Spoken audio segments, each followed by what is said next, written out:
এই নাফরমানি আমাদের সাথে 54 বছর করা হয়েছে। সেই 71-এর তথাকথিত মুক্তিযোদ্ধারা এই 25 মাস কালো রাত্রে পাকিস্তানের বর্বর বাহিনী নির্বিচারে রিক্সা চালকদের উপরে গুলি চালিয়েছিল। ইমার্জেন্সি হাসপাতালে নিতে হইব, গুলি খাইছে। ওই কাঁদানো গ্যাস, ছররা গুলি, আমরা তাদেরকে হাসপাতালে নিয়েছি, আমরা তাদের পাশে ছিলাম। তখন আমাদের সাথে তাদের ভালো সম্পর্ক ছিল। ওই রিক্সাওয়ালা মামা তাড়াতাড়ি আয়েন, ইমার্জেন্সি হাসপাতালে নিতে হইব, গুলি খাইছে। এখনো তাদের সাথে আমাদের সম্পর্ক ভালো। এখন গেলে লাঠি নিয়ে কয় এখান থেকে সরেন, এখান থেকে সরেন, এই জায়গায় দাঁড়ানো যাবে না।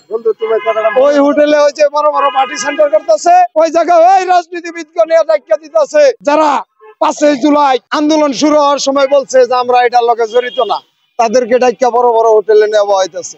আর আমরা যে গুলি খাওয়া হাসপাতালে নিচে আমাদের কোনো খবরই নাই। প্রিয় দেশবাসী, এই নাফরমানি আমাদের সাথে 54 বছর করা হয়েছে।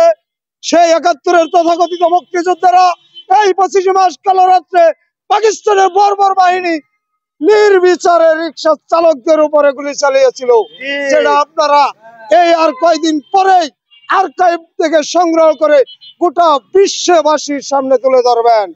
কিন্তু 54 বছর ওই রিক্সা চালকদের অবস্থা দেখেন, কোন মুক্তিযোদ্ধার অবস্থা কিন্তু এনে নাই।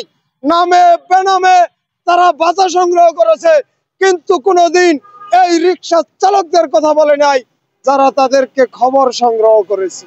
প্রিয় দেশবাসী, আপনারা জানেন 1971 সালে এদেশে কতগুলো চাকার গাড়ি ছিল। তখন তো রিক্সা চালক ছাড়া কোনো গাড়ি ছিল, গরুর গাড়ি আর রিক্সা গাড়ি। ওই রিক্সা চালকেরা সারাদিন ঘুরে ঘুরে খবর দিত যে জায়গা পাকিস্তানের ফৌজ আছে, হয়তো মুক্তি ফৌজ হয়, এদিকে কোনো খবর নাই। এরা এইগুলো রিক্সাওয়ালারা করতো। এই কারণে পাকিস্তানি বাহিনী নির্বিচারে এই জগন্নাথ হলের আশপাশে যতগুলো রিক্সা চালক ছিল সবগুলোরে গুলি করে মেরে ফেলছে। এখনো সাক্ষী রয়েছে, একটি রিক্সায় যাত্রীর সঙ্গে পড়ে আছে চালকের লাশ। প্রিয় দেশবাসী, ওই মুক্তিযোদ্ধারা কিন্তু এই 54 বছর এই রিক্সা চালকদের নিয়ে কিছু বলেনি। ঠিক তেমন 2024, ওই 1971 আর এই 2024, এখানে এসেও 36 দিন আন্দোলনে 3 চাক্কার এই যানবাহন ছাড়া তাদের পাশে কোনো অ্যাম্বুলেন্স ছিল না, কোনো রেড কোর্ট ছিল না, কোনো দাতা সংস্থা ছিল না, কোনো কোম্পানির গাড়ি ছিল না।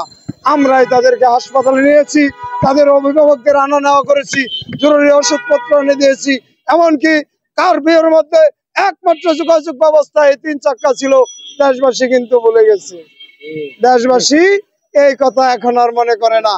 প্রিয় দেশবাসী, আজকে বাংলাদেশ প্রতিদিনের একটি শিরোনাম বলছি, এই শিরোনামের কথা আপনাদের কানে আমি পৌঁছে দিচ্ছি।